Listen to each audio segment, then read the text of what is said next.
Russia ते Ukraine दे विचकार जंग शुरू होए काफ़ी दिन हो गए होए ने। काफ़ी दिन इस तबाही नूं देखते हुए पूरे संसार नूं हो गए होए ने।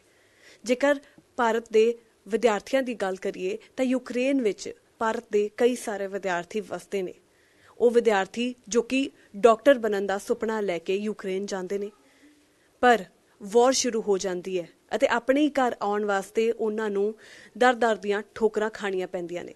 ਜਿੱਥੇ ਸਰਕਾਰਾਂ ਨੂੰ ਅਪੀਲ ਕਰਦੇ ਹੋਏ ਵੀ ਇਹ ਵਿਦਿਆਰਥੀ ਦਿਖਾਈ ਦਿੰਦੇ ਆ, ਉੱਥੇ ਹੀ ਕਈ ਇਹੋ ਜਿਹੀਆਂ ਪਰਿਸਥਿਤੀਆਂ ਜਿਸ ਟਾਈਮ ਕੁਝ ਵੀ ਹੋ ਸਕਦਾ ਹੈ। ਇੱਕ ਇਹੋ ਜਿਹੇ ਹਾਲਾਤ ਦੇ ਵਿੱਚ ਰਹਿਣਾ ਜਦੋਂ ਕਿਸੇ ਵੀ ਟਾਈਮ ਕੋਈ ਵੀ ਬੰਬ ਧਮਾਕਾ ਹੋ ਸਕਦਾ ਹੈ, ਕਿਸੇ ਟਾਈਮ ਕੋਈ ਵੀ ਮਿਜ਼ਾਈਲ ਜਿਹੜੀ ਉਹ ਡਿੱਗ ਸਕਦੀ ਹੈ। किस कदर खौफ का माहौल बनया होएगा ये तुसी सोच सकते हो ਅਤੇ ਇਹ सोच के ही रोंगटे खड़े हो जाते हैं। ਅੱਜ ਸਾਡੇ ਨਾਲ यूक्रेन की एक अजिही विद्यार्थन भी मौजूद है जो कि पंजाब तो ने पर यूक्रेन पढ़ाई करन वास्ते गए सी। डॉक्टर बनन का सुपना इन्हां दा भी सी कि एक दिन माँ प्यो का नाम रोशन करना है। तो तनुश्री साडे नाल अज मौजूद ने जो कि इस टाइम घर वापसी लै चुके हुए है। पर थानू तस्वीर एक अजिही सब तो पहला दिखावांगे कि किस तरीके दे नाल उन्हां दे पैर जिहड़े ने उह सुजे हुए दिखाई दे रहे हैं। दिल दहल पैंदा है तस्वीर देख के जदों एक माँ अपनी बच्ची दे पैरां नू किस कदर देख सकते हो कि ठीक करते हुए या पैरां दी रखिया करते हुए देख सकते हो। हालांकि वेलकम इन्हां दी क्योंकि परिवार वालियां ने लिखिया होया वा तो बहुत खुशी हुई होएगी जब इहो जे तनावपूर्ण माहौल तो वापस आए होंगे। आंटी मैं कह रही हाँ कि तनावपूर्ण माहौल बहुत ज़्यादा बनया होया सीगा ते हुण तनुश्री वापस आ चुके हुए है। सो किस कदर महसूस होया पहला तो इन्ना टाइम सारा कुछ टीवी ते देखना? टीवी ਤੇ ਦੇਖ ਕੇ ਤਾਂ ਜੀ ਅਸੀਂ ਬਹੁਤ ਡਰ ਗਏ ਸੀਗੇ। ਮੈਂ ਇਹਦੀ ਭੂਆ ਜੀ, ਇਹਦੀ ਮਦਰ ਨਹੀਂ ਹੈਗੀ, ਇਹਦੀ ਮਦਰ ਹੈਗੇ ਪੂਨੇ ਜੀ। ਤੇ ਇਹ ਫਿਰ ਸਾਡੇ ਕੋਲ ਇਹ ਜਦੋਂ ਉਤਰੀ ਹੈ ਨਾ ਤੇ ਇੰਨੇ ਵੈਸੇ ਨਹੀਂ ਸੀਗੇ ਵੀ ਮਤਲਬ ਫਲਾਈਟ ਕਰੇ ਮੇਰਾ ਬ੍ਰਦਰ ਤੇ ਇਹ ਉੱਥੇ ਚਲੀ ਜਾਵੇ। ਫਿਰ ਇਸ ਕਰਕੇ ਉਹਨੇ ਟੈਕਸੀ ਕੀਤੀ ਤਾਂ ਇਹ ਘਰੇ ਆਈ ਹੈ ਇੱਥੇ ਮੇਰੇ ਕੋਲੇ। ਤੇ ਹੁਣ ਅਸੀਂ ਤਾਂ ਇਹ ਇੰਨਾ ਡਰੇ ਹੋਏ ਸੀ ਤੁਹਾਨੂੰ ਦੱਸ ਨਹੀਂ ਸਕਦੇ, ਕਿਉਂਕਿ ਬੱਚੇ ਨੇ ਤਾਂ ਆਪਣੇ ਖੁਦ ਲਾਈਫ ਦੇਖ ਲਿਆ। ਅਸੀਂ ਤਾਂ ਵੈਸੇ ਇੰਨਾ ਡਰੇ ਸੀ ਕਿ ਸਾਡਾ ਬੱਚਾ ਆਊਗਾ ਘਰ ਕਿ ਨਹੀਂ ਆਊਗਾ। ਅਸੀਂ ਨਹੀਂ ਸੋਚ ਪਾ ਰਹੇ ਸੀ ਕਿ ਸਾਡਾ ਬੱਚਾ, ਅਸੀਂ ਬੱਚੇ ਦਾ ਚਿਹਰਾ ਵੀ ਦੇਖ ਲਾਂਗੇ। ਵੀ ਮੈਂ ਕੁਛ ਬੋਲ ਹੀ ਨਹੀਂ ਪਾ ਰਹੀ। ਸਾਡੇ ਬੱਚਾ ਸਾਡਾ ਘਰ ਆ ਗਿਆ, ਇਸ ਤੋਂ ਬਾਅਦ ਸਾਨੂੰ ਕੋਈ ਖੁਸ਼ੀ ਨਹੀਂ, ਬਹੁਤ ਜ਼ਿਆਦਾ ਹੈਗਾ ਜੀ। ਅਸੀਂ ਇਹ ਸੋਚਦੇ ਹਾਂ ਦੂਸਰੇ ਬੱਚੇ ਵੀ ਘਰ ਹੋਣ ਇਸ ਤਰ੍ਹਾਂ ਜਿਵੇਂ ਸਾਡਾ ਬੱਚਾ ਹੈਗਾ। ਹਾਂਜੀ, ਮੈਂ ਤੁਹਾਨੂੰ ਬਿਆਨ ਹੀ ਨਹੀਂ ਕਰ ਪਾ ਰਹੀ ਕਿ ਅਸੀਂ ਬੱਚੇ ਦਾ ਚਿਹਰਾ ਵੀ ਦੇਖ ਲਾਂਗੇ ਜਾਂ ਅਸੀਂ ਬੱਚੇ ਨੂੰ। बिल्कुल ਅਸੀਂ कई मावां देखियां रोंदे होए वीडियोस देखियां वै क्योंकि सारे इस सिचुएशन तो जागरूक ने। ਅਸੀਂ वीडियोस देख रहे हैं किस तरीके दे नाल चलदी हुई गड्डी विच कुछ भी हो जाता है, टैंक आंदे है, मिसाइलां छड्डियां जांदी है। सानू सुन के इस टाइम साडे रोंगटे खड़े हो रहे, पर जो बच्चा उस स्थिति दे विच होएगा ਉਸ ਟਾਈਮ ਤਾਂ ਬੱਚਾ ਜੀ ਜਿਸ ਸਥਿਤੀ 'ਚ ਹੋਊਗਾ ਸਾਨੂੰ ਮੇਰਾ, ਜਦੋਂ ਮੈਂ ਭੂਆ ਹੋ ਕੇ ਮੇਰਾ ਇਹ ਹਾਲ ਆ ਤੇ ਇਹਦੀ ਮਦਰ ਦਾ ਕੀ ਹਾਲ ਹੋਊਗਾ ਜੀ। ਜਦੋਂ ਅਸੀਂ ਫੋਨ ਕਰਦੇ ਹਾਂ ਉਹ ਫੋਨ ਨਹੀਂ ਚੱਕ ਪਾ ਰਹੀ ਸੀਗੀ, ਉਹ ਰੋ ਕੇ ਫੋਨ, ਉਹ ਤੋਂ ਆਵਾਜ਼ ਹੀ ਨਹੀਂ ਉਹਦੀ ਆ ਰਹੀ ਸੀਗੀ। ਅੱਜ ਵੀ ਉਹ ਤੋਂ ਆਵਾਜ਼ ਨਹੀਂ ਆ ਰਹੀ ਕਿਉਂਕਿ ਦੇਖੋ ਬੱਚਾ ਮੇਰੇ ਕੋਲੇ ਆਇਆ, ਉਹ ਤਾਂ ਮਦਰ ਆ ਨਾ, ਉਹਦੇ ਕੋਲੇ ਅਜੇ ਪਹੁੰਚ ਨਹੀਂ ਪਾਈ ਹੈਗੀ। ਠੀਕ ਹੈ, ਹੁਣ ਤੁਸੀਂ ਆਪੇ ਸੋਚੋ ਵੀ ਕਿਸ ਤਰ੍ਹਾਂ ਦੇ ਸੀ। ਜਦੋਂ ਇਹਨੂੰ ਲੱਗਿਆ ਵੀ ਇਹਨੇ ਸਾਨੂੰ ਫੋਨ ਕੀਤਾ ਵੀ ਉਹਨਾਂ ਨੇ ਕਿਹਾ ਕਿ ਤੁਸੀਂ ਜੁੱਤੇ ਪਾ ਕੇ ਸੋ ਜਾਓ, ਠੀਕ ਹੈ ਜੀ, ਤੁਸੀਂ ਬਾਹਰ ਨਹੀਂ ਜਾ ਪਾਉਂਦੇ, ਜਦੋਂ ਵੀ ਸਾਇਲੈਂਟ ਦੀ ਆਵਾਜ਼ ਹੋ ਤੁਸੀਂ ਬਾਹਰ ਨਿਕਲਣਾ। ਉਸ ਟਾਈਮ ਉਹਨੇ ਸਾਰੀ ਰਾਤ ਇਹਦੀ ਮਦਰ ਨੇ ਤੇ ਇਹਨੇ ਜਾ ਕੇ ਕੱਟੀ ਵੀ ਮੰਮਾ ਪਤਾ ਨਹੀਂ ਮੈਨੂੰ ਅੱਖ ਲੱਗ ਜੂਗੀ ਕਿ ਹੋਰ ਮੈਂ ਸੌਂ ਜਾ ਤਾਂ ਪਤਾ ਨਹੀਂ ਮੈਂ ਬਚਣਾ ਕਿ ਨਹੀਂ ਬਚਣਾ। ਤਾਂ ਕਿਸ ਤਰ੍ਹਾਂ ਦਾ ਮਹਿਸੂਸ ਹੋ ਰਿਹਾ ਹੋਊਗਾ ਸਾਨੂੰ। ਅਸੀਂ ਤਾਂ ਸਾਡੇ ਕੋਲੇ ਜੀ ਅਸੀਂ 7 ਦਿਨ ਸਿਰਫ ਰੋ ਕੇ ਕੱਟੇ ਆ ਵੀ ਸਾਡਾ ਬੱਚਾ ਘਰ ਆ ਜਾਵੇ, ਸਾਨੂੰ ਹੋਰ ਕੁਛ ਨਹੀਂ ਚਾਹੀਦਾ ਜੀ। ਬਾਕੀ ਜਿਹੜੇ ਬੱਚੇ ਉੱਥੇ ਫਸੇ ਹੋਏ ਆ ਉਹ ਵੀ ਘਰੇ ਆਉਣ, ਕਿਉਂਕਿ ਜੋ ਸਾਡਾ ਇੰਨਾ ਬੁਰਾ ਹਾਲ ਆ ਤੇ ਉਹਨਾਂ ਦੇ ਮਾਂ ਬਾਪ ਦਾ ਕਿੰਨਾ ਬੁਰਾ ਹਾਲ ਹੋਊਗਾ ਜੀ। ਪੜ੍ਹਾਈ ਤਾਂ ਇਹ ਫਿਊਚਰ ਉਹਦਾ ਹੈਗਾ, ਉਹ ਬਾਅਦ ਦੀ ਗੱਲ ਹੈ ਜੀ। ਠੀਕ ਹੈ, ਪਹਿਲਾਂ ਬੱਚਾ ਸਹੀ ਸਲਾਮ ਬੱਚਾ ਘਰੇ ਆਵੇ ਜੀ, ਸਹੀ ਸਲਾਮਤ ਆਵੇ, ਇਹ ਬਾਅਦ 'ਚ ਸੋਚਣਾ ਵੀ ਹਾਂਜੀ ਕੀ ਕਰਨਾ ਸੀ। ਫਿਊਚਰ ਤਾਂ ਗੌਰਮੈਂਟ ਨੂੰ ਸੋਚਣਾ ਚਾਹੀਦਾ ਕਿ ਅਸੀਂ ਇੱਧਰ ਸੇ ਉੱਧਰ ਕਰੀਏ। ਜੇ ਪੈਸੇ ਨਹੀਂ ਹੈਗੇ ਮਾਂ ਬਾਪ ਕੋਲੇ ਤਾਂ ਹੀ ਬੱਚੇ ਬਾਹਰ ਭੇਜ ਰਹੇ ਆ। ਜੇ ਇੰਨੇ ਪੈਸੇ ਹੁਣ ਇੱਥੇ ਵਧੀਆ ਸਹੂਲਤਾਂ ਹੁਣ ਬੱਚੇ ਕਿਉਂ ਬਾਹਰ ਜਾਣ, ਪਰ ਕਿਸੇ ਕੋਲੇ ਨਹੀਂ। ਮੇਰੇ ਬਰਦਰ ਤਾਂ ਵੈਸੇ ਇੰਨਾ ਕਰਜ਼ਾ ਚੱਕੀ ਬੈਠਾ ਵਾ, ਆਰਮੀ ਦੀ ਸਰਵਿਸ ਆ, ਕਿੰਨਾ ਕੁ ਮਿਲਦਾ, 60,000 70,000 ਮਿਲਦਾ, ਉਹ ਸਾਰੀ ਫੈਮਿਲੀ ਨੂੰ ਦੇਖ ਰਿਹਾ ਵਾ ਤੇ ਕਿੰਨਾ ਕੁ ਖਰਚਾ ਕਰਦਾ ਹੋਊਗਾ ਜੀ। ਤੇ ਇਸ ਕਰਕੇ ਮੈਂ ਤਾਂ ਇਹ ਸੋਚਦਾ ਵੀ ਜਿਵੇਂ ਸਾਡੇ ਬੱਚਾ ਕਰਿਆ ਸਾਰਿਆਂ ਦੇ ਬੱਚੇ ਘਰ ਆਉਣ ਜੀ। ਪਰ ਮੈਂ ਤੁਹਾਨੂੰ ਕੁਛ ਨਹੀਂ ਸਕਦੀ ਸੀ ਉਸ ਟਾਈਮ। ਤਾਂ ਇਸ ਤਰ੍ਹਾਂ ਲੱਗ ਰਿਹਾ ਸੀ ਵੀ ਇੱਕ ਫੋਨ ਦੀ ਬੈਲ ਵੱਜ ਰਹੀ ਸੀ ਨਾ, ਐਂ ਲੱਗ ਰਿਹਾ ਸੀ ਵੀ ਪਤਾ ਨਹੀਂ ਕੀ ਖਬਰ ਆਊਗੀ। ਸਿਰਫ ਮੇਰਾ ਬ੍ਰਦਰ ਫੋਨ ਤੇ ਇਹਦੇ ਨਾਲ ਸੀਗਾ, ਇਹਦਾ ਫੋਨ ਬੰਦ ਹੋ ਗਿਆ। ਉਸ ਤੋਂ ਬਾਅਦ ਫਿਰ ਸਾਨੂੰ ਇਹ ਲੱਗਿਆ ਵੀ ਪਤਾ ਨਹੀਂ ਸਾਡਾ ਬੱਚਾ ਹੈ ਜਾਂ ਨਹੀਂ ਹੈ। ਜਦੋਂ ਪਤਾ ਲੱਗਿਆ ਕਿ ਸਾਰੀਆਂ ਚੀਜ਼ਾਂ ਪਾਰ ਕਰ ਲੀਆਂ, ਸਾਰੀਆਂ ਮੁਸ਼ਕਿਲਾਂ ਪਾਰ ਕਰ ਲੀਆਂ, ਹੁਣ ਅੰਤ ਦੇ ਵਿੱਚ ਆਪਣੇ ਘਰ ਆ ਰਹੇ ਹੋ, ਤੁਹਾਡੇ ਕੋਲ ਪਹੁੰਚ ਗਏ, ਕਿੱਦਾਂ ਮਹਿਸੂਸ ਹੋਇਆ? ਮੈਨੂੰ ਹੁਣ ਵੀ ਇਹ ਮਹਿਸੂਸ ਰਿਹਾ, ਮੈਨੂੰ ਟੱਚ ਕਰ ਰਹੀ ਹਾਂ ਜੀ, ਪਰ ਮੈਨੂੰ ਹੁਣ ਵੀ ਵਿਸ਼ਵਾਸ ਨਹੀਂ ਹੈਗਾ ਵੀ ਸਾਡਾ ਬੱਚਾ ਘਰ ਆ ਗਿਆ ਜੀ। ਹੁਣ ਵੀ ਖੁਸ਼ੀ ਸਾਨੂੰ ਇੰਨੀ ਹੋ ਰਹੀ ਆ ਵੀ ਮਤਲਬ ਸਾਨੂੰ ਐਂ ਲੱਗ ਹੀ ਨਹੀਂ ਰਿਹਾ, ਭੁੱਖ ਪਿਆਸ ਕੁਛ ਨਹੀਂ ਹੈਗੇ, ਔਰ ਇੰਨਾ ਮਤਲਬ ਵਧੀਆ ਲੱਗ ਰਿਹਾ, ਪਰ ਸਾਨੂੰ ਵਿਸ਼ਵਾਸ ਅਜੇ ਤੱਕ ਨਹੀਂ ਹੈ ਵੀ ਸਾਡਾ ਬੱਚਾ ਘਰ ਆ ਗਿਆ ਜੀ। ਇੰਨਾ ਸਾਨੂੰ ਮਹਿਸੂਸ ਹੋ ਰਿਹਾ, ਔਰ ਰੋਣ ਤੋਂ ਸਿਵਾ ਸਾਨੂੰ ਅਜੇ ਵੀ ਮਤਲਬ ਖੁਸ਼ੀ ਦੇ ਨਾਲ ਅਸੀਂ ਕਿਸੇ ਨੂੰ ਕੋਈ ਗੱਲ ਹੀ ਨਹੀਂ ਕਹਿ ਪਾ ਰਹੇ, ਇੰਨਾ ਰੋਣਾ ਆ ਰਿਹਾ। ਮੇਰਾ ਬ੍ਰਦਰ ਸਾਰੇ ਮਤਲਬ ਇਸ ਟਾਈਮ ਇਹ ਲੱਗਿਆ ਹੋਇਆ ਵੀ ਸਾਰਿਆਂ ਨੂੰ ਵੀ ਸਾਰੇ ਇਕੱਠੇ ਹੋ ਜਾਈਏ, ਪਰ ਅਜੇ ਉਹ ਨਹੀਂ ਆ ਸਕਦਾ ਹੈਗਾ। ਮਾਪਿਓ ਨੂੰ ਵੀ ਬਹੁਤ ਚਾਹ ਹੋਏਗਾ, ਮਾਪਿਓ ਨੂੰ ਵੀ ਬਹੁਤ ਖੁਸ਼ੀ ਹੋਈ ਹੋਏਗੀ ਸੁਣ ਕੇ ਕਿ ਆਖਿਰਕਾਰ ਆਪਣੀ ਭੂਆ ਤੱਕ ਪਹੁੰਚ ਗਈ ਹੈ। ਹਾਂਜੀ ਬਹੁਤ, ਹਾਂਜੀ ਕੱਲ ਤਾਂ ਮੇਰੀ ਭਰਜਾਈ ਦੇ ਬਰਾਬਰ ਫੋਨ ਆ ਰਹੇ ਆ ਵੀ ਦੀਦੀ ਤੁਹਾਡੇ ਕੋਲੇ ਜਾ ਰਹੀ ਹੈ। ਮੈਂ ਕਿਹਾ ਕੋਈ ਗੱਲ ਨਹੀਂ ਤੂੰ ਮੈਂ ਤਾਂ ਜੇ ਕਹਿੰਦੀ ਨਾ ਤਾਂ ਮੈਂ ਇਹਨੂੰ ਦਿੱਲੀੋਂ ਵੀ ਜਾ ਕੇ ਲੈ ਆਉਂਦੀ ਜੀ। ਮਤਲਬ ਮੈਨੂੰ ਇੰਨਾ ਹੋ ਗਿਆ ਵੀ ਸਾਡਾ ਬੱਚਾ ਵਾਪਸ ਆ ਰਿਹਾ ਵਾ, ਪਹੁੰਚ ਜਾਏ ਹਾਂਜੀ ਕਿਸੇ ਨਾ ਕਿਸੇ ਤਰੀਕੇ ਨਾਲ ਪਹੁੰਚ ਜਾਵੇ ਸਾਡਾ ਬੱਚਾ, ਕੱਲੇ ਘਰੇ ਆਈਏ। ਫਿਰ ਵੀ ਅਸੀਂ ਇਹਨੂੰ ਹੱਥ ਲਗਾ ਰਹੇ, ਰਾਤ ਨੂੰ ਮੇਰੇ ਨਾਲ ਸੋ ਵੀ ਰਹੀ ਸੀ, ਪਰ ਮੈਨੂੰ ਇਹ ਨਹੀਂ ਸੀਗਾ ਵੀ ਮਤਲਬ ਮੈਂ ਮਹਿਸੂਸ ਕਰ ਰਹੀ ਸੀ, ਫਿਰ ਵੀ ਮੈਨੂੰ ਇਹ ਨਹੀਂ ਲੱਗ ਰਿਹਾ ਸੀ ਸਾਡਾ ਬੱਚਾ ਸਹੀ ਆ ਗਿਆ, ਕਿਉਂਕਿ ਉਸ ਹਾਲਾਤ 'ਚ ਅਸੀਂ ਨਹੀਂ ਮਤਲਬ ਮਨ ਦੇ ਵਿੱਚ ਇਹ ਸੀਗਾ ਵੀ ਬੱਚੇ ਨੂੰ ਅਸੀਂ ਦੇਖ ਹੀ ਨਹੀਂ ਪਾਵਾਂਗੇ ਕਦੇ ਵੀ। ਇੰਨਾ ਤੁਹਾਨੂੰ ਦੱਸ ਨਹੀਂ ਸਕਦੇ। ਕਿੱਦਾਂ ਲੱਗਦਾ ਆਂਟੀ ਅਸੀਂ ਇੰਨੇ ਪੈਸੇ ਖਰਚ ਕੇ ਬੱਚੇ ਭੇਜਦੇ ਹਾਂ, ਅਜਿਹੇ ਜਿਹੇ ਹਾਲਾਤ ਕਿਸੇ ਨੇ ਵੀ ਨਹੀਂ ਸੋਚੇ ਸੀਗੇ, ਪਰ ਜਦੋਂ ਫੋਨ ਆਂਦਾ ਹੋਏਗਾ ਜਾਂ ਕਹਿੰਦੇ ਹੋਣਗੇ ਜੀ ਅੱਜ ਖਾਣਾ ਨਹੀਂ ਖਾਦਾ, ਅੱਜ 7 ਦਿਨ ਹੋ ਗਏ। ਖਾਣਾ ਤਾਂ ਉਹਨੇ ਖਾਦਾ ਹੀ ਨਹੀਂ ਹੈਗਾ, ਕਿੰਨੇ 7 ਦਿਨ ਹੋ ਗਏ, ਇੰਨਾ ਖਰਚਾ ਕੀਤਾ ਉਹਨਾਂ ਕੀਤਾ। ਕਿਉਂਕਿ ਮੈਂ ਨਹੀਂ ਕਹਿੰਦੀ ਕਿ ਭਾਰਤ ਸਰਕਾਰ ਦੀ ਕੋਈ ਗਲਤੀ ਨਹੀਂ ਹੈਗੀ ਜੀ, ਕਿਉਂਕਿ ਉਹਨਾਂ ਨੇ ਬੱਚਿਆਂ ਨੂੰ ਲਵਾਉਣ 'ਚ ਬਹੁਤ ਸਪੋਰਟ ਕੀਤੀ ਹੈ ਜੀ। ਪੰਜਾਬ ਗੌਰਮੈਂਟ ਨੇ ਨਹੀਂ ਕੀਤੀ ਜੀ, ਉਹ ਵੱਖਰੀ ਗੱਲ ਹੈ ਜੀ, ਲੇਕਿਨ ਉੱਧਰਲੀ ਸਰਕਾਰ ਨੇ ਬੱਚਿਆਂ ਨੂੰ ਪਹਿਲਾਂ ਹੀ ਦੱਸ ਦਿੰਦੇ ਵੀ ਹਾਂ ਤੁਸੀਂ ਜਾਓ। ਕਿਉਂਕਿ ਬੱਚਾ ਕਿਉਂ ਨਹੀਂ ਆਇਆ ਹੈਗਾ, ਕਿਉਂਕਿ ਇੰਨੀ ਟਿਕਟ ਸੀ ਕਿ ਕਿੱਥੋਂ ਪੈਸੇ ਭੇਜਦਾ, ਹੁਣੇ ਤਾਂ ਇੰਨੇ ਪੈਸੇ ਲਗਾ ਕੇ ਭੇਜਿਆ ਵਾ, ਕਿੱਥੋਂ ਦੁਬਾਰਾ ਕਰਜ਼ਾ ਚੱਕੇ ਕਿਹਨੂੰ ਕਹੇ। ਠੀਕ ਹੈ ਜੀ, ਕਿਉਂਕਿ ਕਿੰਨੀ ਮੁਸੀਬਤ ਨਾਲ ਬੰਦਾ ਭੇਜ ਰਿਹਾ ਵਾ, ਸਰਕਾਰ ਉਧਰਲੀ ਕੁਝ ਦੱਸ ਨਹੀਂ ਰਹੀ ਵੀ ਹਾਂਜੀ ਤੁਸੀਂ ਬੱਚੇ ਚਲੇ ਜਾਣ, ਬੱਚੇ ਫਿਰ ਪਹਿਲਾਂ ਹੀ ਆ ਜਾਂਦੇ। ਕਿਉਂਕਿ ਆਪਣੀ ਭਾਰਤ ਸਰਕਾਰ ਨੇ ਫਿਰ ਵੀ ਬਹੁਤ ਕੁਝ ਕੀਤਾ ਜੀ, ਬੱਚਿਆਂ ਨੂੰ ਲੈ ਕੇ ਸਾਡੇ ਅੱਖਾਂ ਸਾਹਮਣੇ ਆ। ਠੀਕ ਹੈ ਜੀ, ਪਰ ਉਧਰਲੀ ਸਰਕਾਰ ਨਹੀਂ, ਨਾ ਆਪਣੀ ਪੰਜਾਬ ਸਰਕਾਰ ਕੁਛ ਨਹੀਂ ਹੈਗੀ ਜੀ। तनुश्री नाल भी गल करेंगे। तनुश्री आप हिंदी में कंफर्टेबल हैं? हाँ जी, हिंदी में कंफर्टेबल है। तनुश्री जब कितना टाइम हो गया आपको सबसे पहले कि आप यूक्रेन गए थे पढ़ाई के लिए? 3 साल हो गए, 3rd ईयर में हूँ मैं, 3rd ईयर 2nd सेमेस्टर में। सो आगे क्या 3 साल हो चुके आपको। 3 साल ये कोविड में आप यहीं पे थे या वहाँ गए? कोविड में 1st ईयर में हम लोग गए थे, 2nd सेमेस्टर से ऑनलाइन हो गया हमारा, कोविड आ गया पहले, फिर कोविड ने तो हमारी आधी डिग्री ख़राब कर ही दी थी, उसके बाद फिर वॉर आ गई। तो हमें लगता है हमारी डिग्री तो लगता है हो ही नहीं पाएगी, क्योंकि पहले कोविड आ गया, फिर वॉर आ गई, और MBBS ऐसी डिग्री है ही नहीं जिसको आप ऑनलाइन करो। उसको ऑनलाइन करना मतलब स्टुपिडिटी है। कैसे आप लोगों की जान बचा लोगे जब आपने ऑनलाइन कोई चीज़ पढ़ी हो? तो वो तो अभी हमें पता नहीं डिग्री का क्या होगा। बाकी जो बच्चे कम से कम पहले उनकी जान बच जाए, बाद में डिग्री तो देख लेंगे। तनुश्री जब पहले से मतलब ऐसा कुछ आशंका थी कि हो सकता है वॉर हो, क्योंकि इतनी सारी कई बार जो पुतिन की तरफ से भी कई बार बोला गया था, पर आपको यूनिवर्सिटी की तरफ से क्या कुछ गाइडलाइंस थी कि आप जा सकते हो या नहीं जा सकते हो, या वॉर की स्थिति बन सकती है, कुछ बताया गया था? पहली बात तो हम लोग सारा दिन वहाँ पे पढ़ाई लिखाई करते हैं, सारा दिन कॉलेज जाते हैं, न्यूज़ देखने का हमको इतना टाइम नहीं मिलता। तो हम सोचते हैं हमारी यूनिवर्सिटी से जो गाइडलाइंस आ रही हैं वही हमारी गाइडलाइंस हैं।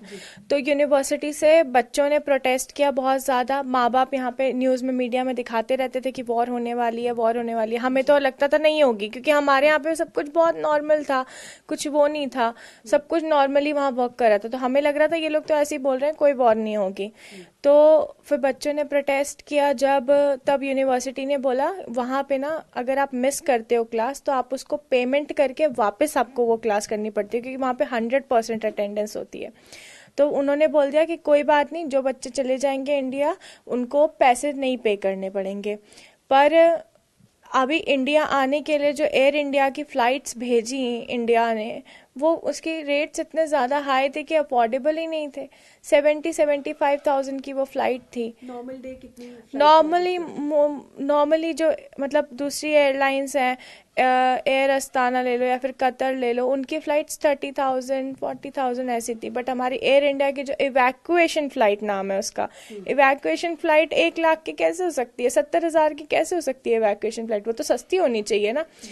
पर वो नहीं थी, तो हमने बोला चलो छोड़ो, नहीं जाते हैं। हम नहीं गए, मोस्ट ऑफ द बच्चे नहीं गए, थोड़े बहुत बच्चे जो थे वो निकल गए जिनके पास पैसे थे। तो हम लोग रुके रहे। फिर हम लोग जब यूनिवर्सिटी तो ऑनलाइन ऑफलाइन चल रही थी, नॉर्मली हम जा रहे थे हर रोज़। हमें लग रहा था वॉर तो नहीं होगी क्योंकि यहाँ तो बहुत सब कुछ नॉर्मल है, हम लोग हर रोज़ कॉलेज जा रहे हैं। बट जब जिस दिन फर्स्ट कीव में मॉर्निंग स्ट्राइक हुआ है, ब्लास्ट हुआ, मेरा फ़ोन बजा है, बोला कि अरे कीव में ब्लास्ट हो गया। मेरे दोस्त का कॉल आया कि कीव में ब्लास्ट हो गया, अब क्या होगा। तो मैंने बोला अरे अब तो वॉर स्टार्ट हो गई। तो हमने देखा यूनिवर्सिटी ने तुरंत ऑनलाइन कर दिया। हमने बोला ये कोई मतलब बिहेवियर होता है कि हम वहाँ पे जब तक थे तब तक तुमने बोला कोई वॉर नहीं होगी, you are all safe, we will take care of you. और जैसे ही कीव में ब्लास्ट हुआ, ऑनलाइन क्लास, और बोल दिया घर जाओ। अब घर कैसे जाएं? अब तो कीव में ब्लास्ट हो गया। Kyiv is the capital city, वहां से तो फ्लाइट चलती हैं। वहाँ बंद हो गया तो क्या? फिर इंडियन एम्बेसी ने अरेंज करवाई 4 बॉर्डर से क्रॉस करने का। फिर हमने सोचा चलो बॉर्डर से क्रॉस करेंगे। फिर पहली नाइट तो मैं वहीं पे थी जब एयर स्ट्राइक का था। पूरी हमारी जो सिटी थी उसकी लाइट्स ऑफ हो गई थी। पूरे रात मैं जूते पहन के बैठी हूँ अपने बिस्तर पे। अपनी मॉम के साथ मैं कॉल पे थी कि अगर नींद लग जाए मुझे तो प्लीज़ मुझे उठा देना अगर आपको ऐसे आवाज़ आए। तो वो सारा टाइम 8 घंटे मेरे साथ कॉल पे थी दिन रात में। और मैं जूते पहन के बैठी हुई थी कि अभी गिरेगा कुछ, अब सायरन बजेगा तो भागना पड़ेगा। फिर वो एक रात हमने देखी, हमारे सारे फ्रेंड्स ने। फिर हमने सोचा हम नहीं रह सकते यहाँ पे, ऐसे डर का माहौल रहेगा हर रात। अगर हमको जूते पहन के बैठना पड़ रहा और देखना पड़ रहा आसमान की तरफ कि एयर स्ट्राइक होने वाला, तो दिस इज़ इम्पॉसिबल। तो हमने डिसाइड किया हम वहाँ से चले जाएंगे। तो हमने फिर एडवाइजरीज आई थी बॉर्डर तक बच्चों को आना है। तो हमारी सिटी में अवेलेबल थी बसेस। तो अवेलेबल भी क्या थी, हमें अलग अलग जाना पड़ा। हम 12 बच्चे, हमें अलग अलग दूसरी बस में जाना पड़ा क्योंकि इतनी ज़्यादा अवेलेबल नहीं थी सीट्स। बट फिर भी हमारी सिटी में कंडीशन अच्छी थी तो हमें मिल गई बस। जिस सिटी में कंडीशन अच्छी नहीं है वहाँ पे बसेस भी अवेलेबल नहीं हो रही हैं क्योंकि वहाँ पेट्रोल ही नहीं मिल रहा है। तो हमारी सिटी से मिल गई हमें बस। हमने वहाँ पे लीव किया शनियानी मेदुका बॉर्डर के लिए, जो पोलैंड वाला बॉर्डर है। और जो बस थी उसने हमें लेके गया लवीव वगैरह से क्रॉस करके हमें बॉर्डर तक। फिर वो उसने हमें शनियानी पे ही छोड़ दिया, मतलब बॉर्डर से 40-50 किलोमीटर पहले छोड़ दिया बस ने हमारी। और पहले वो बस वाला बोलता 34 किलोमीटर्स है। फिर जब हमने बोर्ड्स देखना स्टार्ट किया जो लगे रहते हैं किलोमीटर्स के, फिर हमें पता चला है तो और भी बहुत ज़्यादा है। बट हम लोग फिर भी चलते रहे, हमने रात भर चला। हमने सोचा बॉर्डर पे जाके तो सब कुछ ठीक हो जाएगा, वहाँ पे हमें एम्बेसी वाले मिल जाएंगे, बस हमें चलना है। तो हम चलते रहे, रात भर चले, फिर दिन भर चले। फिर बीच बीच में रुक जाते थे, पैर पूरे सड़ चुके थे, ठंडी से गीले हो चुके थे और बहुत परेशानी हो रही थी। और हम लोग बस सोच रहे थे कि अब कोई हमें हेल्प करने आ जाए, एम्बेसी वाला एम्बुलेंस लेके आ जाए, कुछ कर दे। हम बस यही सोच रहे थे। और फिर हम लोग बॉर्डर तक पहुंच गए शाम को, किसी हालत में हम लोग पहुंचे। फिर हम जैसे ही बॉर्डर पे पहुंचे हमने देखा बच्चे वापस बस करके अपनी सिटीज़ में जा रहे हैं। हमने सोचा ये क्या हो रहा है, यहाँ पे तो बच्चे को बॉर्डर से क्रॉस करवाना है ना, तो ये बच्चे वापस क्यों जा रहे हैं। पर हमें पता चला कि बच्चे 3-3 दिन वहाँ पे रुके हैं और उनको बॉर्डर नहीं क्रॉस करने को मिला है। इसलिए वो लोग थक हार के, क्योंकि ना ब्लैंकेट है, ना खाना है, ना पीना है, कोई रहने की जगह नहीं, ऊपर छत नहीं है, तो बच्चे कैसे रहेंगे, ठंडी से मर जाएंगे, ब्लास्ट से नहीं मरेंगे। तो इसलिए बच्चे चले गए वापस कुछ। तो एम्बेसी नहीं पहुंच पाई थी बच्चों के पास। एम्बेसी ने बोला था आपको बॉर्डर क्रॉस करके आ जाएंगे तब हमको एम्बेसी मिलेगी। तो बॉर्डर कैसे क्रॉस करें? तो बॉर्डर हमने पहले तो यूक्रेनियन सोल्जर्स ने हमें रोक लिया, उन्होंने हमें एक रात पूरा रोक के रखा। हम वहीं पे रोड पे बैठे हुए थे, वहाँ पे वो लोग मतलब थ्रेटन, अगर हम लोग थोड़ा सा भी कोशिश कर रहे थे उनको अगर बच्चे कोशिश कर रहे थे उनको बोल के थोड़ा सा खुद से आगे बढ़ने की, क्योंकि बच्चे सब वायलेंट वो हो रहे थे, इम्पेशेंट हो रहे थे कि हमें निकलने क्यों नहीं दे रहे हैं ये लोग, बिकॉज इंडियन एम्बेसी से सीधा था कि बॉर्डर क्रॉस करने दिया जाए इंडियंस को, तो हमें क्यों नहीं क्रॉस करने दे रहे हैं ये लोग। तो बच्चे इम्पेशेंट हो गए, तो बच्चे इम्पेशेंट हो रहे थे तो वो लोग गन्स फायर कर रहे थे एयर में और हमारे सामने, और रीलोड करके गन दिखा रहे थे हमारे सामने, और किसी बच्चे को रिकॉर्ड नहीं करने दे रहे थे कोई भी वीडियो। ये यूक्रेनियन सोल्जर्स के बारे में हाँ, यूक्रेनियन सोल्जर्स वीडियोस नहीं रिकॉर्ड करने दे रहे थे। मेरी फ्रेंड है, उसने एक वीडियो रिकॉर्ड की तो उससे तुरंत फ़ोन छीन के उन्होंने वीडियो डिलीट मरवा दी, क्योंकि और फ़ोन भी नहीं चार्ज। एक पॉइंट था, हम लोग वहाँ पे हमने सोचा चार्ज करके अपनी फैमिली को बता दें हम यहाँ पे हैं, तो उन्होंने हमें फ़ोन भी चार्ज नहीं करने दिया। हमने सोचा फ़ोन से अब क्या प्रॉब्लम है इन लोगों को, फिर हमने सोचा वीडियोस वगैरह वायरल हो जाएंगी इनकी, पता चल जाएगा सबको क्या हो रहा है यहाँ पे। तो इनका क्या रवैया था? क्या रशिया की आर्मी भी आपको मिली थी वहाँ पे, या यूक्रेनियन सोल्जर्स मिले थे? उनका क्या रवैया क्या था? वो यूक्रेनियन बॉर्डर था, तो वहाँ पे रशियन आर्मी तब तक पहुंची, रशियन आर्मी तो अभी कीव तक है। तो यूक्रेनियन मेरे को समझ में नहीं आ रहा था, क्योंकि हम 3 साल रहे हैं यूक्रेन में। यूक्रेन कभी इतनी अनसेफ जगह नहीं थी, बहुत सेफ जगह थी। बहुत अनसेफ है लड़कियों। हाँ, उस टाइम पे हमें लगा कि ये तो ऐसा यूक्रेन तो कभी था ही नहीं कि ऐसे सोल्जर्स, ऐसे लोग, क्योंकि जब हम यूक्रेन में रहते थे तब यूक्रेन बहुत सेफ जगह थी, लोग बहुत प्यारे थे। पर जब मेरे को ऐसा लगता है जब बॉर्डर क्रॉस करने की बात आ गई, वॉर आ गई ना, तो वहाँ के लोग भी इम्पेशेंट हो गए बिल्कुल, और वहाँ के लोग में वायलेंस मतलब स्टार्ट हो गया। इसीलिए वहाँ के सोल्जर्स वहाँ के सिटीजन्स को पहले जाने दे रहे थे और हमको रोक के रखा था उन्होंने। शायद कोई पॉलिटिकल एजेंडा था, शायद हमको वहाँ पे बॉर्डर पे रोक के रखने का, कुछ तो होगा, वरना क्यों रोक के रखेंगे हमें। कितने टाइम तक आप बॉर्डर पे बैठे हुए थे? बॉर्डर पे हमको 1 दिन ऑलमोस्ट, क्योंकि मैं रात को पहुंची थी 5 बजे शाम को, 5 बजे से लेके अगले दिन 3-4 बजे तक वहीं पे थे हम लोग, बॉर्डर पे बैठे हुए थे कि अब हमें निकलने देंगे ये लोग। तो कैसा लग रहा था कि अब घर वालों के साथ भी नहीं बात हो पाएगी, पता नहीं हम इनके साथ हैं, क्या होगा क्या नहीं होगा? हमने तो उम्मीद छोड़ दी थी। मैं और मेरी फ्रेंड्स, हम लोग सोच रहे थे कि यहाँ ये वाला बॉर्डर छोड़ के हम रोमेनिया चले जाते हैं, रोमेनिया वाले बॉर्डर से। फिर वहाँ से बस भी नहीं मिल रही थी, तो और हमारी हालत इतनी बुरी हो गई थी, चलने फिरने के लायक भी नहीं बचे थे हम लोग, कि हम लोग रोमेनिया अब कैसे पहुँचेंगे। फिर हमने, हमारे जो फ्रेंड्स थे रोमेनिया बॉर्डर पर, हमने उनसे कॉन्टैक्ट किया, तो हमें पता चला कि उनको भी क्रॉस नहीं करने दिया जा रहा है। मतलब ये सारे बॉर्डर्स का हाल था, सिर्फ पोलैंड का हाल नहीं था, ये सारे बॉर्डर्स पे बच्चों के साथ सेम चीज हो रही थी, इंडियन स्टूडेंट्स के साथ। कितने किलोमीटर आप पैदल चले? Almost 50 kilometre. हाँ, ऑलमोस्ट। कितने टाइम में? कितना टाइम? आई थिंक 3 दिन लग गए। 3 दिन ऑलमोस्ट मिलाए तो 50 थे। पहले चले, फिर दूसरा दिन चले, फिर तीसरा दिन, हाँ एक दिन ज़्यादा चले थे जब हमें बॉर्डर तक पहुंचना था, 40 किलोमीटर्स। उसके बाद बॉर्डर से आगे जब चले तो वो चले। कई वीडियोस वायरल हो रही हैं, हम देख रहे हैं, जिसमें बताया गया है कि जो रशियन आर्मी भी है वो भी बहुत मिसबिहेव कर रही है लड़कियों के साथ, स्पेशली लड़कियों को पता नहीं कहाँ ले जाया जा रहा है, लड़कों को छोड़ दिया जा रहा है। क्या ऐसी स्थिति भी है वहाँ? मतलब मैं जब बॉर्डर पे थी तो मैंने ये देखा है, आर्मी तो नहीं पर लड़के बहुत मिसबिहेव कर रहे थे लड़कियों के साथ। उन्होंने दारू वारू पी रखी। जब हम इमिग्रेशन पे थे पोलैंड के, तो ऑफिसर्स तो नहीं थे बट लड़के, तो आई कैन इमेजिन कि शायद वहाँ पे भी ये हो रहा हो, बट मुझे कंफर्मेशन नहीं है, क्योंकि मेरी कोई फ्रेंड के साथ ये नहीं हुआ है अभी तक, और होना भी नहीं चाहिए, सब बच्चे आ जाएं। तो मतलब जहाँ पे हो रहा है, आई थिंक वहाँ पे रशियन इन्वेजन हो चुका है, इसलिए ये बच्चों के साथ हो रहा है। और जहाँ तक बात रही लड़कों की, तो हो सकता है क्योंकि जो लड़के हैं बॉर्डर पे, लड़कियों को प्रायोरिटी मिल रही है, वो बात जायज़ है कि क्यों मिल रही है, क्योंकि लड़कियों के साथ बहुत जल्दी गलत हो सकता है। पर जो लड़के हैं उनको, जो पहुँच रहे हैं आगे तक लाइन के, उनको भी वापस भेज रहे हैं। कम से कम उनको तो अंदर लो ना, तो लाइन धीरे धीरे खाली होती जाएगी लड़कों की, बट उनको वापस भेज रहे हैं, निकाल नहीं रहे। मुश्किल से 10 में से 2 लड़के निकल रहे हैं बाहर पोलैंड के लिए। तो वहाँ पे वो मैं देख रही हूँ कि लड़कों को तो रोक के रखा हुआ है, पता नहीं क्यों।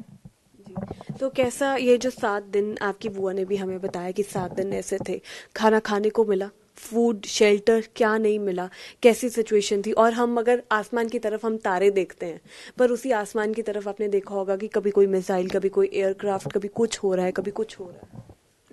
हम लोग वही डिस्कस कर रहे थे फ्रेंड्स के साथ कि इतनी सुंदर और इतनी स्कैरी चीज़ पहली बार ज़िंदगी में देखी है, कि आसमान पहली बार इतना सुंदर भी लग रहा है, इतने तारे हैं, और पहली बार इतना डरावना भी लग रहा है कि ऐसा लग रहा है एयर स्ट्राइक हो जाएगी।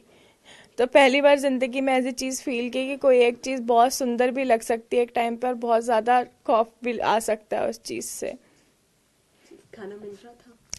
खाना तो हम जो लेके गए थे, हमने बॉर्डर, हमें पता था कपड़े वपड़े के बिना तो हम रह लेंगे पर खाने के बिना नहीं, तो कपड़े तो मैंने जो पहने थे वही मैंने पहन के रखे सारे दिन।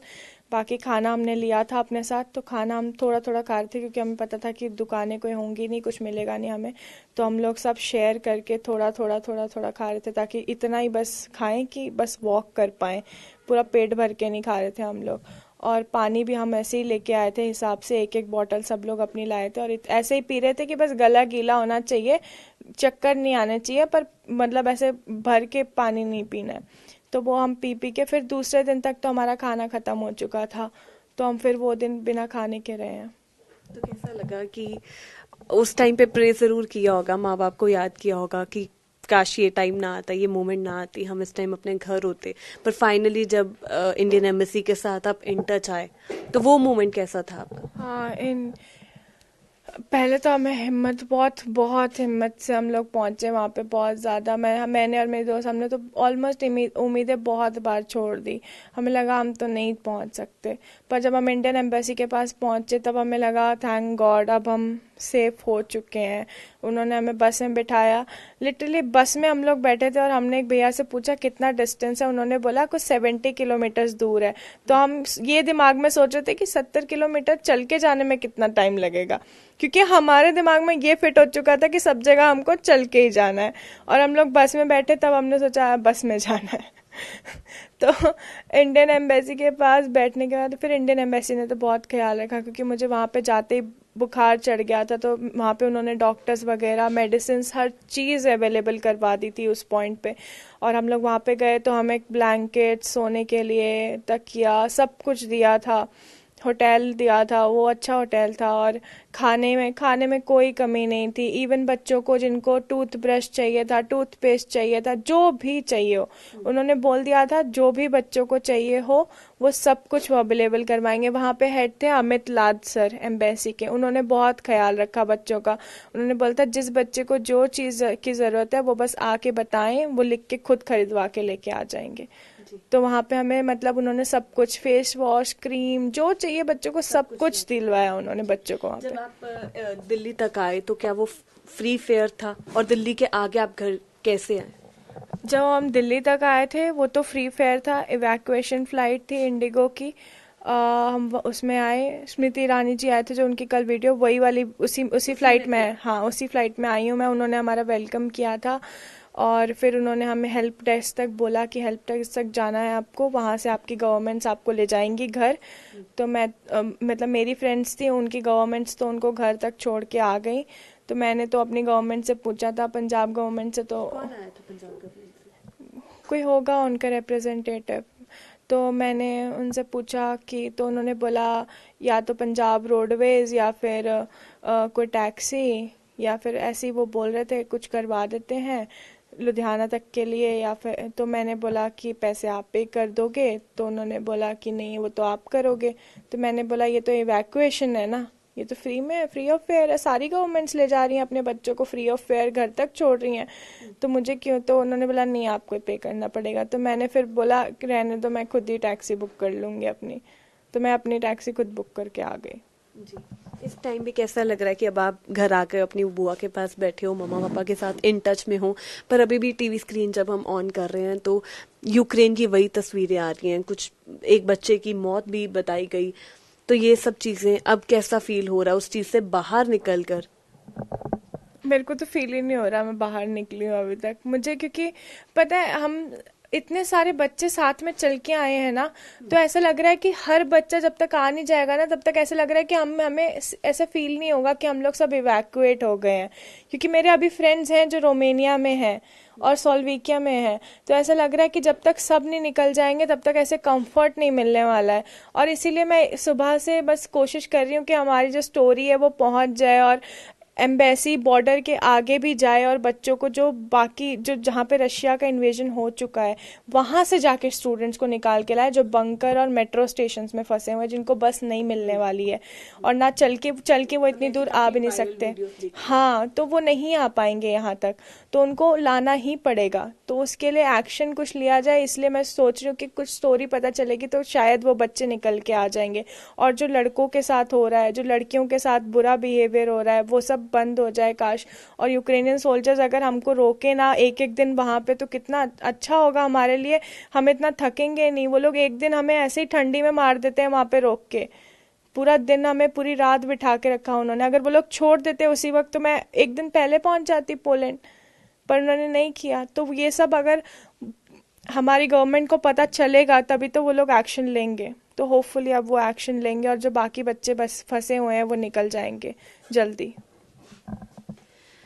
ਸੋ ਇਹ ਤੁਹਾਨੂੰ ਕਹਾਣੀ ਦਿਖਾਈ ਹੈ, ਕਹਾਣੀ ਸੁਣਾਈ ਹੈ ਜੋ ਬੱਚੀ ਯੂਕਰੇਨ ਦੇ ਵਿੱਚ ਫਸੀ ਹੋਈ ਸੀ। ਜਿਸ ਤਰੀਕੇ ਨਾਲ ਪਹਿਲਾਂ ਕਿਹਾ ਕਿ ਖੁਆਬ ਹੁੰਦਾ ਹੈ ਕਿ ਡਾਕਟਰ ਬਣਨਾ ਹੈ, ਉੱਥੇ ਜਾ ਕੇ ਪੜ੍ਹਾਈ ਕਰਨੀ ਹੈ, ਮੈਡੀਕਲ ਸਕੂਲ ਦੇ ਵਿੱਚ ਭਰਤੀ ਹੋਣਾ ਵੈ ਅਤੇ ਡਾਕਟਰ ਬਣ ਕੇ ਵਾਪਸ ਆਉਣਾ ਹੈ। ਪਰ ਉਸੇ ਬੱਚੀ ਨੂੰ ਇੰਡੀਆ ਆਂਦੇ ਆਂਦੇ ਇੱਕ ਡਾਕਟਰ ਦੀ ਜ਼ਰੂਰਤ ਪੈ ਗਈ ਕਿ ਕਿਸ ਹਾਲਾਤਾਂ ਦੇ ਵਿੱਚ ਯੂਕਰੇਨ ਦੇ ਵਿੱਚ ਉਹ ਰਹੇ ਨੇ। ਹਾਲਾਂਕਿ ਕਿਹਾ ਜਾ ਰਿਹਾ ਇਹਨਾਂ ਵੱਲੋਂ ਕਿ ਇੰਡੀਅਨ ਐਮਬੈਸੀ ਬਹੁਤ ਕੋਸ਼ਿਸ਼ ਕਰ ਰਹੀ ਹੈ ਤਾਂ ਕਿ ਵੱਧ ਤੋਂ ਵੱਧ ਬੱਚਿਆਂ ਨੂੰ ਬਾਹਰ ਕੱਢ ਸਕਣ, ਪਰ ਜੇਕਰ ਪੰਜਾਬ ਸਰਕਾਰ ਦੀ ਗੱਲ ਕਰੀਏ ਤਾਂ ਕੋਈ ਵੀ ਅਜਿਹੀ ਮਦਦ ਜਿਹੜੀ ਹੈ ਉਹ ਬੱਚਿਆਂ ਨੂੰ ਨਹੀਂ ਦਿੱਤੀ ਜਾ ਰਹੀ। ਇਹਨਾਂ ਦੀ ਕਹਾਣੀ, ਇਹਨਾਂ ਦੀ ਜ਼ੁਬਾਨੀ ਤੁਸੀਂ ਸੁਣੀ ਹੈ ਤੇ ਇਹਨਾਂ ਦਾ ਵੀ ਇਹੀ ਕਹਿਣਾ ਹੈ ਕਿ ਵੱਧ ਤੋਂ ਵੱਧ ਐਮਬੈਸੀ ਦੇ ਲੋਕਾਂ ਤੱਕ ਜਾਵੇ, ਵੱਧ ਤੋਂ ਵੱਧ ਲੋਕਾਂ ਤੱਕ ਇਹ ਕਹਾਣੀ ਜਾਵੇ ਤਾਂ ਕਿ ਬਚੇ ਹੋਏ ਲੋਕ ਜਿਹੜੇ ਨੇ ਉਹ ਵੀ ਜਲਦ ਤੋਂ ਜਲਦ ਆਪਣੇ ਘਰ ਵਾਪਸੀ ਲੈ ਪਾਉਣ। ਕੈਮਰਾਮੈਨ ਰੋਹਿਤ ਦੇ ਨਾਲ ਮੈਂ Shafali, Dainik Savera TV, Ludhiana. All world open challenge 17 time gold medalist Miyan Rafiq Mohammad, पंडित, मौलवी, बेगम, तांत्रिक, इन्हां चोरा ठग्गां तो सावधान। स्पेशलिस्ट वशीकरण, सट्टा नंबर, लव मैरिज, पति पत्नी च अनबन, विदेश च पक्का होना, कारोबार दा ना चलना, सिर्फ 31 घंटियां विच समाधान। फ्री फ्री फ्री मियां रफीक मोहम्मद। मोबाइल 84 374 94 647, 84 374 94 648।